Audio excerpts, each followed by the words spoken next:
Hello दोस्तों, मैं आपका आपके अपने चैनल पढ़ाकू योद्धा में बहुत बहुत स्वागत करता हूं। दोस्तों, हमारा हिंदी का प्रश्न सीरीज चल रहा है। इसमें हम लोगों ने 2 सेट देख चुके हैं हम लोग, ये तीसरा सेट है। और दोस्तों, ये वाला जो पेपर आया था इसमें 25 प्रश्न आए हुए थे और बहुत अच्छे प्रश्न, अच्छे लेवल के प्रश्न हैं। आज मैं गारंटी दे सकता हूं कि बहुत सारे लोग आधे प्रश्न कम से कम आधे प्रश्न सॉल्व नहीं कर पाएंगे। और किनका कितना प्रश्न सॉल्व हो पाया है कमेंट करके मुझको बताइएगा, मैं जानना चाहूँगा। और दोस्तों, अगर पीडीएफ आपको चाहिए तो मैंने डिस्क्रिप्शन बॉक्स में पीडीएफ दे रखी है पिछले दोनों सेटों की, है ना। और इस सेट की भी मैं पीडीएफ डिस्क्रिप्शन बॉक्स में डाल दूँगा। ठीक है दोस्तों, आज के प्रश्नों को सॉल्व करें। जो भी नया बच्चा होगा हमारे चैनल पर, वह हमारे चैनल को सब्सक्राइब कर ले। और अगर आपको अच्छा लगे दोस्तों तो लाइक ज़रूर कीजिएगा, जिससे हमको मोटिवेशन मिलता रहे। ठीक है दोस्तों, फिर मैं कंप्यूटर के भी क्वेश्चन सीरीज़ लाने की सोच रहा हूँ। और आपका हिंदी फारसी वाला, जो अरबी फारसी पुर्तगाली तुर्की, इन सब भाषाओं से जो शब्द हिंदी में प्रचलित हैं, उन शब्दों की भी मैं बहुत अच्छी ट्रिक बनाने वाला हूँ।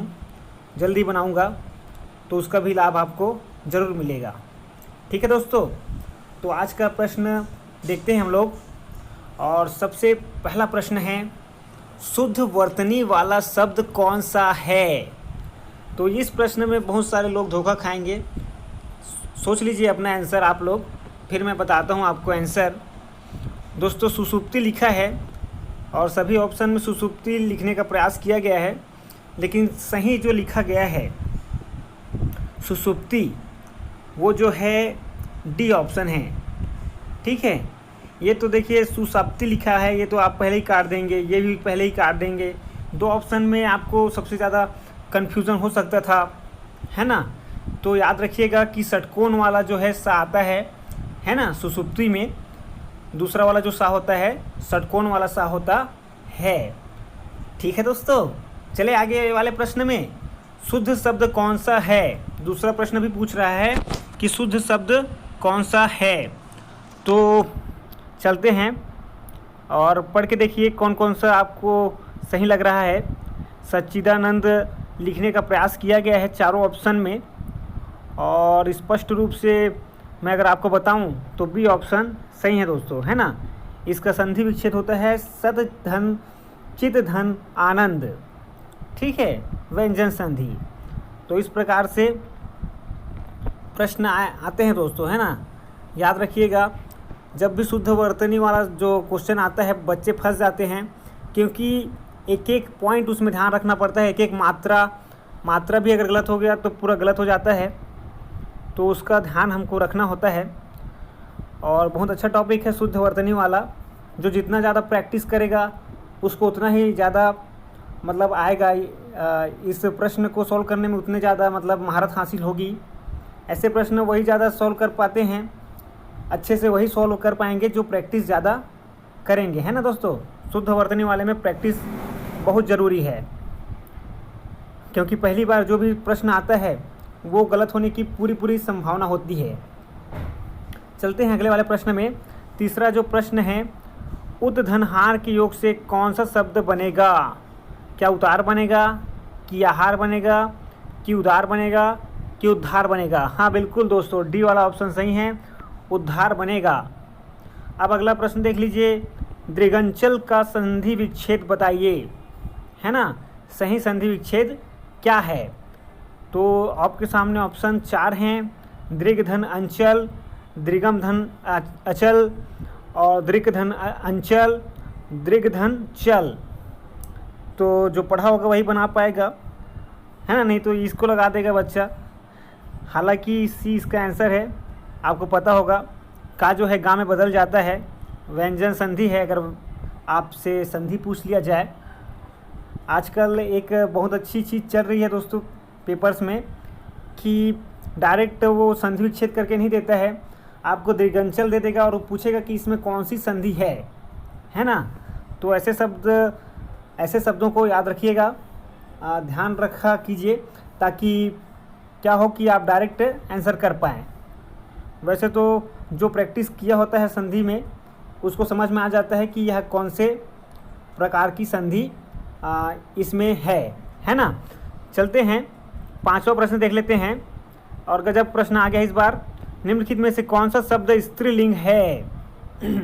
स्त्रीलिंग पूछ लिया है दोस्तों। तो जब भी स्त्रीलिंग और पुल्लिंग पता करना हो तो उसके सामने विशेषण लगा लीजिए दोस्तों, है ना। जैसे मेरा, मेरी, है ना, ये विशेषण के रूप में प्रयोग किए जाते हैं। या पीछे में आप जैसे कि आप अच्छा, अच्छी ऐसा भी लगा सकते हैं। जैसे मेरा छाता, ऐसा बोलेंगे तो ज़्यादा अच्छा लग रहा है। मेरी छाता बोलेंगे तो बुरा लग रहा है। मेरी छाता अच्छी है, अच्छा लग रहा है बोलने में, अच्छा नहीं लग रहा है। मेरा छाता अच्छा है, ठीक है। मेरा भक्त आया है, मेरी भक्त आई है, तो है ना, ये जो है गलत लग रहा है ना। ऑटोमेटिक आपको पता चल जाएगा कि ये जो है गलत हो रहा है। और कई बच्चों को लगता है कि मंत्रिनी कोई शब्द नहीं है, लेकिन मंत्रिनी एक शब्द होता है दोस्तों, और यही स्त्रीलिंग है। अगर आपको पता हो कि ये शब्द है तो आप बता देंगे कि यही स्त्रीलिंग है। बाकी बच्चों को लगता है कि ये ऐसा तो कोई शब्द होता ही नहीं है, जबकि होता है ना। तो ये पता कब चलेगा कि ऐसा शब्द होता है? जब हम लोग प्रैक्टिस करते हैं तब पता चलता है। और आगे बढ़िया प्रश्न दे दिया है। इसमें पूछा गया है दोस्तों कि सम्राज्ञी जो होती है उसका पुल्लिंग क्या है? सम्राज्ञी का पुल्लिंग क्या है? तो आपको अगर नहीं पता है तो मैं बता देता हूँ दोस्तों। सम्राट का जो स्त्रीलिंग होता है वो जो है सम्राज्ञी होती है ना। सम्राज्ञी, है ना, बोलने में भी बड़ी तकलीफ होती है। सम्रा और गी, क्या वाला है, तो ऐसे जो है तत्सम वाले शब्द होते हैं जो बोलने में कठिनाई आती है। मैंने आपको बताया भी था कि जिसमें भी संयुक्त अक्षर आ जाते हैं तत्सम शब्द होता है।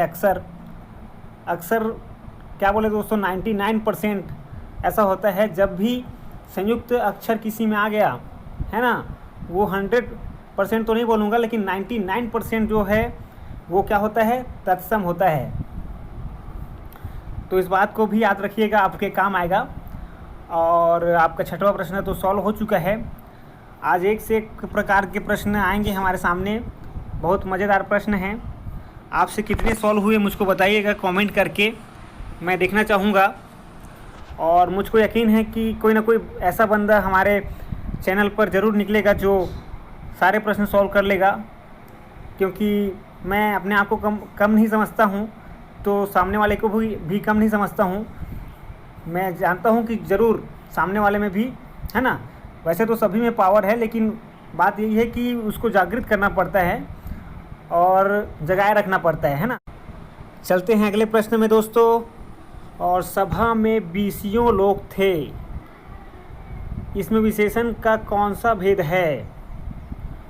तो सभा में 20 जो है एक विशेषण है दोस्तों। कितने लोग थे ये बताया गया है और उसको पता नहीं है कितने लोग हैं। 20 बोल दिया है, उसको गिन के पता नहीं है, निश्चय नहीं है उसको, तो इसीलिए इसमें हो जाएगा अनिश्चित संख्यावाचक। ठीक है, मैं आपके लिए टिक कर देता हूँ, अनिश्चित संख्यावाचक। और गजब प्रश्न है ये भी, क्योंकि विशेषण के प्रकार आपको पता होना चाहिए।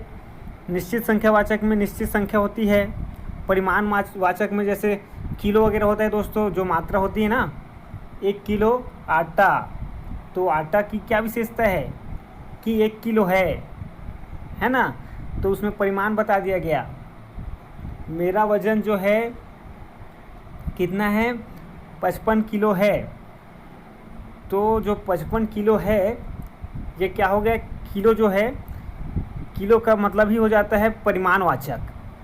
तो जब भी किलो वगैरह बताया जाता है, मात्रा बताई जाती है, तब वहाँ पर परिमाणवाचक होता है दोस्तों। ठीक है, याद रखिएगा।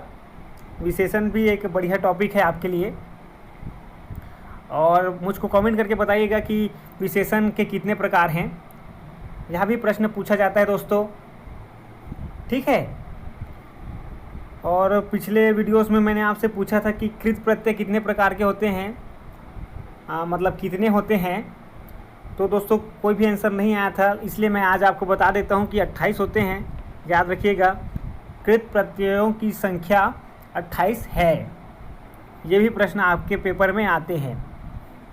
और एक और प्रश्न मैंने कल पूछा था, उसका भी अभी तक सही आंसर नहीं आया है ना। उसका मैं अगले वीडियो में बताता हूँ आपको आंसर। अभी आगे चलते हैं। जो क्रिया अभी हो रही हो उसे कहते हैं।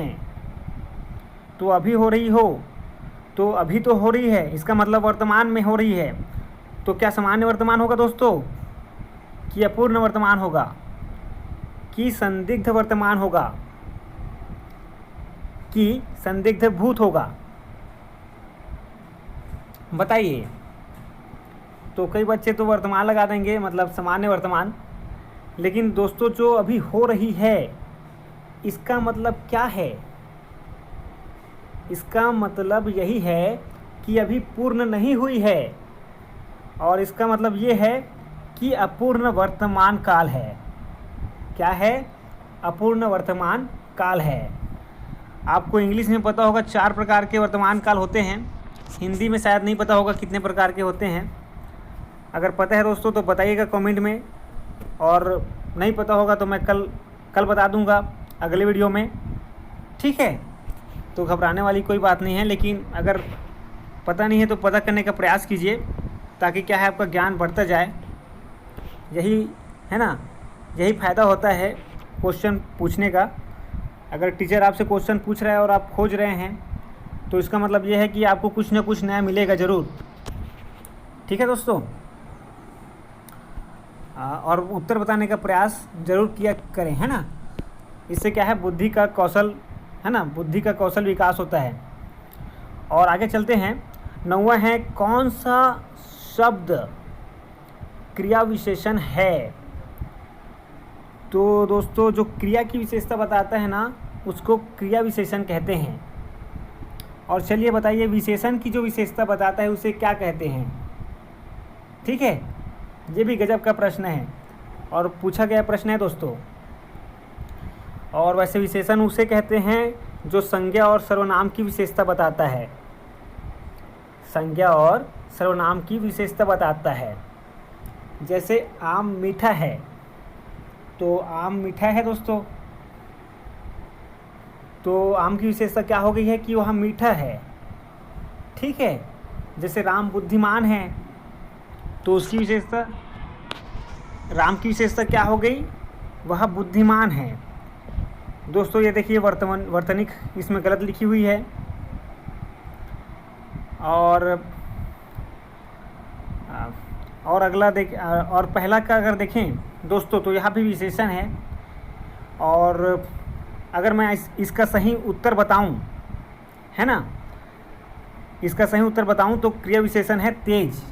जैसे आप बोलते हैं ना कि वह तेज दौड़ता है, तो तेज दौड़ना एक क्रिया है, उस विशेषता बता रहा है तेज। तो तेज एक क्या है, क्रिया विशेषण है, ठीक है। आगे समझ में।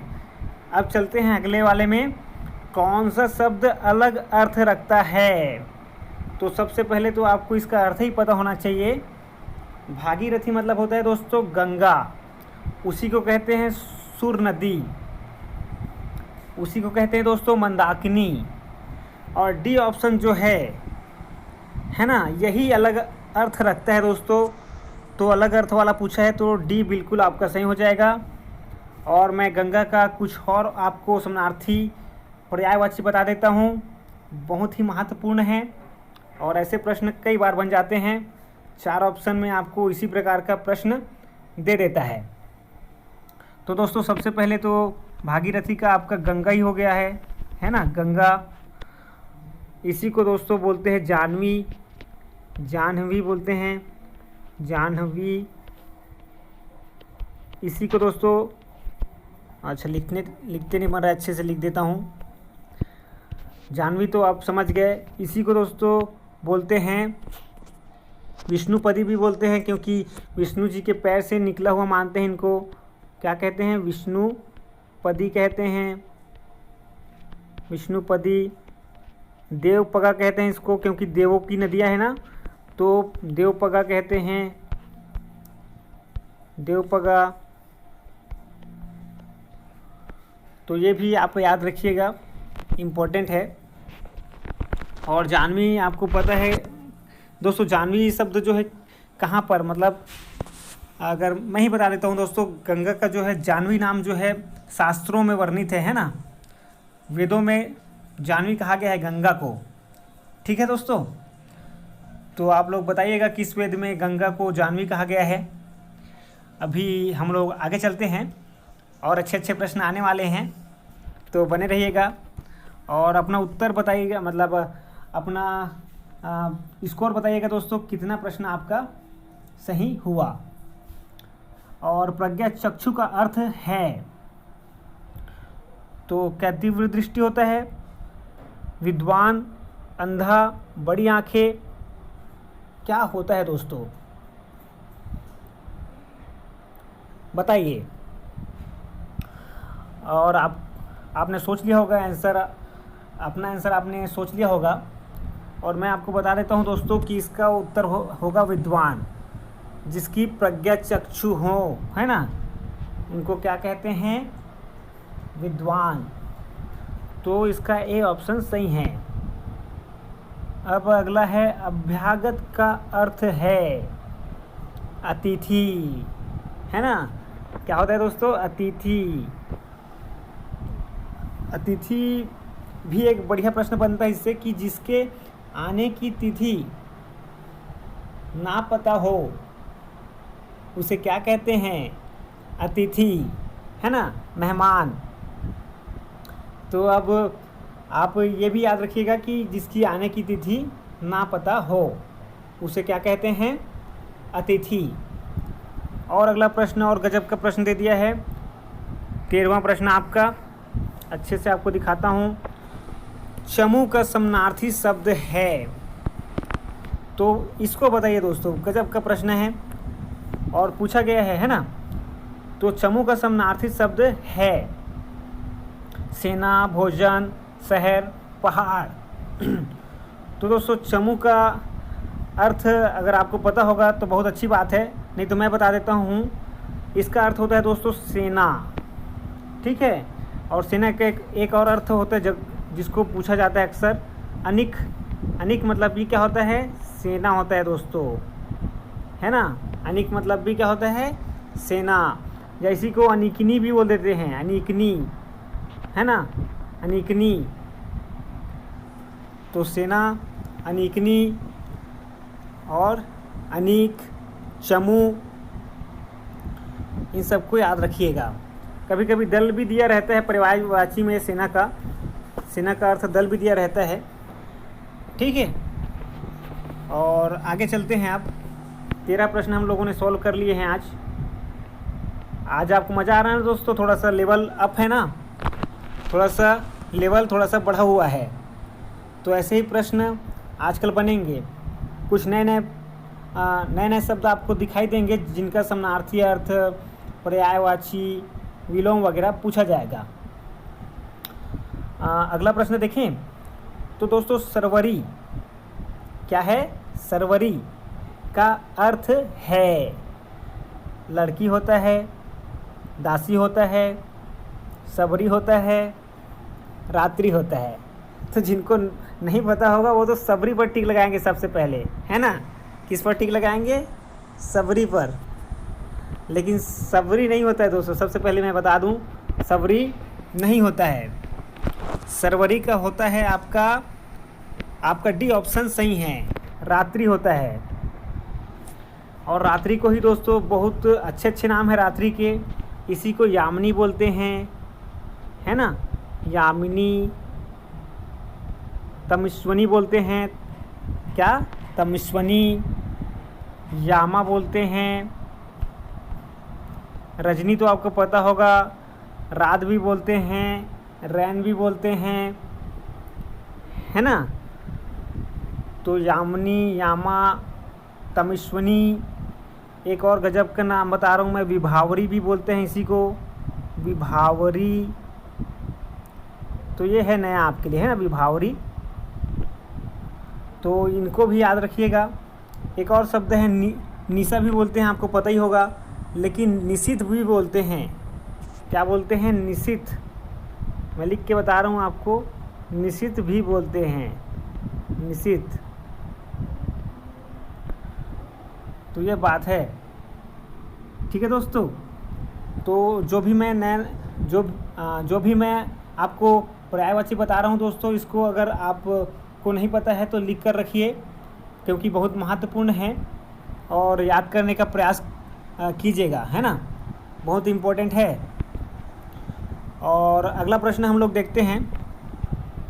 15वां प्रश्न है, शाश्वत का विलोम है। तो दोस्तों, शाश्वत जो सदा रहे, है ना, जिसका नाश ना हो, तो अगर समानार्थी पूछता तो हम लोग बी लगा देते, है ना। क्या लगा देते? बी लगा देते। लेकिन यहाँ पर पूछा है विलोम, शाश्वत का विलोम है। तो दोस्तों, जिसका नाश नहीं हो सकता वो शाश्वत है, और जिसका नाश हो जाए वो नश्वर है। तो इसका विलोम हो जाएगा नश्वर। ठीक है ना, गजब का प्रश्न है ना। ऐसे ही अच्छे अच्छे प्रश्न आते हैं दोस्तों, ठीक है। अगला प्रश्न देखें, आगामी का विलोम शब्द है। ये प्रश्न देखने में तो आसान लग रहा है दोस्तों, लेकिन ऑप्शन पढ़ते हैं। भविष्य, अतीत, विगत, तीव्रगामी। तो देखिए दोस्तों, आगामी मतलब जो आने वाला है, और अतीत भी मतलब पीछे होता है, विगत मतलब भी जो है पीछे होता है। लेकिन अगर इसके सेंस में देखें आगामी, तो उसका सेंस, इसके सेंस के हिसाब से विगत आंसर सही हो जाएगा, जो गुजर चुका है। और अतीत का मतलब तो पूरा ही जो है ना, एक बड़ा सिस्टम हो जाता है, मतलब वृहद रूप में बोल सकते हैं अतीत। ठीक है दोस्तों, चलते हैं आगे और 17वां प्रश्न देखते हैं। इसमें बिल्कुल धोखा खाएंगे बहुत से लोग। जो गणना योग्य ना हो उसे गण्य कहते हैं क्या? नगण्य, असंख्य, अधिगण्य। तो गण्य को तो पहले ही काट देंगे हम लोग, जो गणना योग्य ना हो। अधिगण्य होता है क्या दोस्तों कि असंख्य होता है? कई बच्चे तो नगण्य में लगा देंगे, है ना, नगण्य में, और हो जाएगा गलत। क्योंकि दोस्तों नगण्य, है ना, का मतलब ये होता है कि जिसकी गिनती देखो एक तुच्छ है ना, बहुत छोटी राशि है, उसको क्या कहते हैं? नगण्य है। हमारे पास जो जीरा है, मान लो की बात, हमारे पास जो कोई सामान है वो नगण्य है यार, है ना, ऐसा बोलते हैं ना हम लोग, ना के बराबर है। लेकिन यहाँ पर क्या पूछा गया है? जो गणना योग्य ना हो, तो उसी को तो बोलते हैं दोस्तों असंख्य। ठीक है, तो उसी को बोलते हैं असंख्य। तो आपने क्या सोचा था आंसर में, बताइएगा मुझको। और मुझको तो लग रहा है कि बहुत सारे बच्चे धोखा खा गए होंगे। और अगले प्रश्न पर हम लोग चलते हैं। दूर की सोचने वाला, तो ये तो बड़ा आसान हो गया, दूरदर्शी बोलते हैं दोस्तों, दूरदर्शी, है ना। जो पढ़ा होगा उसके लिए आसान है। अनेक शब्दों के लिए एक शब्द से आया हुआ है प्रश्न। और अगला प्रश्न देखते हैं। मोक्ष की इच्छा करने वाला कहलाता है। तो दोस्तों सन्यासी तो नहीं कहलाता है, सन्यासी भी तो मोक्ष की इच्छा करते हैं ना, तपस्वी भी करते हैं। ये मुमुक्षु क्या दे दिया समझ नहीं आ रहा है ना, और योगी भी करते हैं। तो तीनों ऑप्शन सही लग रहे हैं कैसे? नहीं दोस्तों, ऐसा नहीं है। मुमुक्षु जो है यही सही है ना, मुमुक्षु ही सही है। और इसका आप लोग वर्तनी देखिए, याद रखिएगा, सभी में छोटे ऊ है और छोटा ऊ है, लेकिन आपको धोखा देगा पेपर में। मुमुक्षु जब दे देगा ना तो आपको बड़ा कन्फ्यूज़न होगा। तो इसलिए इस शब्द को बार बार पढ़िए, लिख कर देखिए, क्योंकि ऐसे ही प्रश्न आ जाते हैं। वर्तनी शुद्ध कीजिए करके दे देगा और मुमुक्षु के कई प्रकार लिख देगा, 4 प्रकार से लिखेगा, तो आप वहाँ पर भ्रमित हो जाएंगे। अगर जो ध्यान से नहीं पढ़ा होता है ना, वो 100% भ्रमित हो जाता है दोस्तों। ठीक है। और एक दो और अच्छे प्रश्न मैं इसी में बता देता हूँ। जीने की इच्छा को कहते हैं दोस्तों जिजीविषा। क्या कहते हैं? जिजीविषा।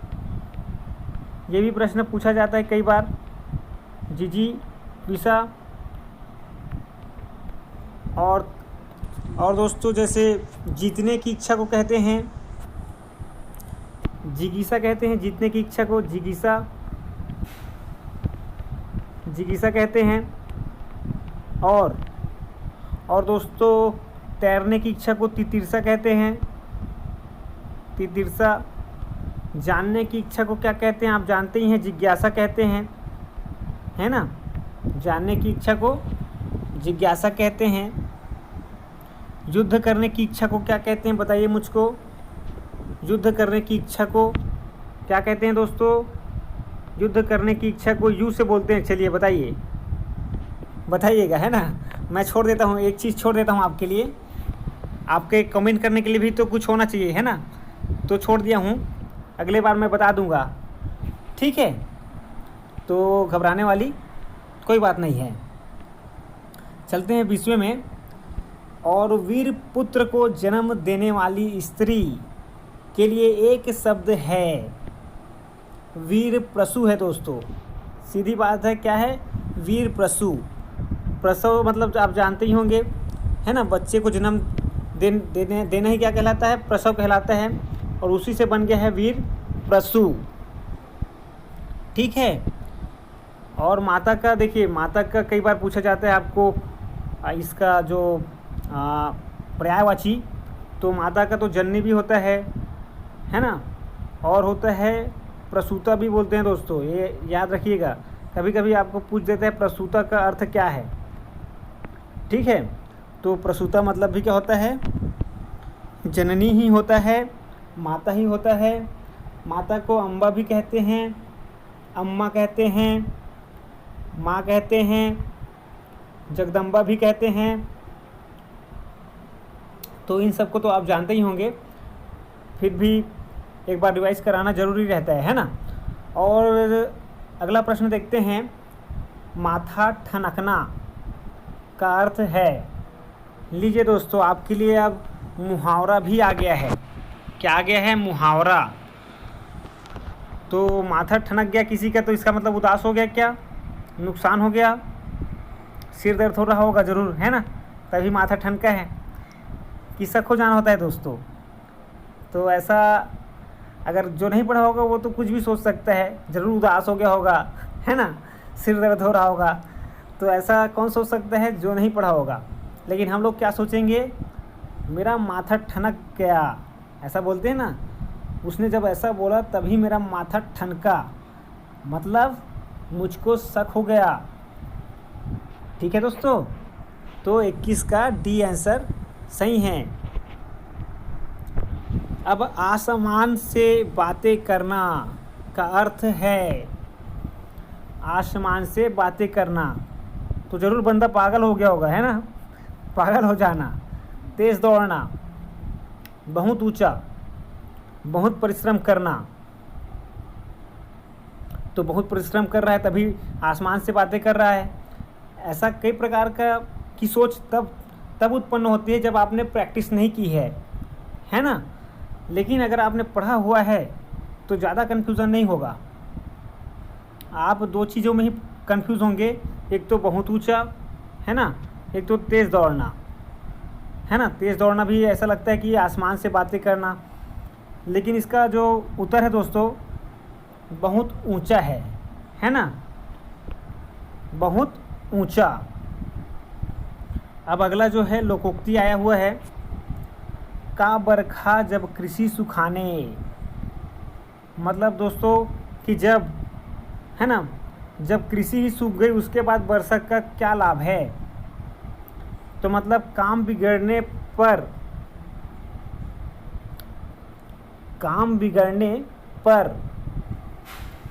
सहायता व्यर्थ होती है ना। तो इस प्रकार से 23 का आपको मैं बता देता हूँ उत्तर बी है, और ज़्यादा समय आपको बर्बाद ना करते हुए बता दिया डायरेक्ट। अब आगे चलते हैं, 2 प्रश्न और बाकी रह गए हैं और गजब के प्रश्न हैं। हाथ को हाथ ना सूझना, तो भ्रम में पड़ जाना होता है क्या, घना अंधेरा होना, खोए रहना, चोट लगना। तो इसमें भी ऑप्शन गजब के दिए हुए हैं दोस्तों। खोया हुआ व्यक्ति भी क्या है, उसको भी हाथ नहीं सूझेगा ना, है ना, घना अंधेरा में भी नहीं दिखाई देगा। भ्रम में पड़ जाना, ज़रूर भ्रम में पड़ गया तभी तो हाथ नहीं सूझ रहा है, ऐसा भी आप सोच सकते हैं। और हाथ को हाथ ना सूझना, ज़रूर चोट लग गया होगा तभी ऐसा हो रहा है। लेकिन आपको पता है कि मुहावरे में एक विशेष अर्थ देता है ना। तो इसका मतलब ये तो है कि चोट लगना तो नहीं हो सकता। तो होता क्या है दोस्तों, होता है घना अंधेरा होना। तो आप जब भी ऐसा बोलते हैं कि यार मेरे हाथ को हाथ नहीं सूझ रहा है, इसका मतलब घना अंधेरा है, घना अंधेरा है। तो 24 का सी। और बहुत ही अच्छे अच्छे प्रश्न आज हम लोगों ने किए हैं दोस्तों। इसी प्रकार के प्रश्न हम लोग करते रहेंगे, बस साथ बने रहिएगा। और अच्छा लगे तो बताइएगा कमेंट करके, और हो सके तो शेयर कीजिएगा। अब हम लोग 25वां प्रश्न देखते हैं। थाली का बैगन से क्या अभिप्राय है। तू तो यार थाली का बैगन है, ऐसा कभी कभी बोलते हैं हम लोग। मतलब तू इधर गया उधर गया तो उधर ढुल गया, है ना, उधर चले गया, उस कभी मेरे बात में आ जाता है, कभी उसके बात में आ जाता है ना। तो इसका मतलब यही है कि तेरा कोई सिद्धांत नहीं है तेरा, है ना। ऐसी बोलते हैं ना कि तेरा कोई सिद्धांत नहीं है, तो वही हो जाता है दोस्तों। थाली का बैगन मतलब सिद्धांतहीन व्यक्ति। तो थाली का बैगन का अभिप्राय है सिद्धांतहीन व्यक्ति। और 25 का हो गया ए। इस प्रकार से हम लोगों ने 25 प्रश्न देखे दोस्तों आज, जो कि एक पेपर में आया हुआ है, और बहुत अच्छे अच्छे प्रश्न आए थे इसमें। आगे लेवल इसी तरह का होगा, हाई लेवल का प्रश्न पेपर जब भी आता है या आएगा, अब तो हाई लेवल का ही करेगा ना, थोड़ा सा टफ करेगा पेपर को, क्योंकि जनसंख्या बहुत ज़्यादा है, पेपर दिलाने वालों की पोस्ट कम है। तो इसी कारण से अभी लेवल को थोड़ा बढ़ाते जा रहे हैं। तो हमको भी तैयार रहना है और जीत कर ही दिखाना है ना। तो बोलते हैं ना कि हो गया आगाज रन का, युग बदलने की तैयारी है। युद्ध, है ना, युद्ध में विजय उसी की निश्चित है जिसका संघर्ष जारी है। तो इसी, है ना, ओजस्वी पंक्तियों के साथ दोस्तों आज का वीडियो समाप्त करते हैं। और पूरा वीडियो देखने के लिए बहुत बहुत धन्यवाद।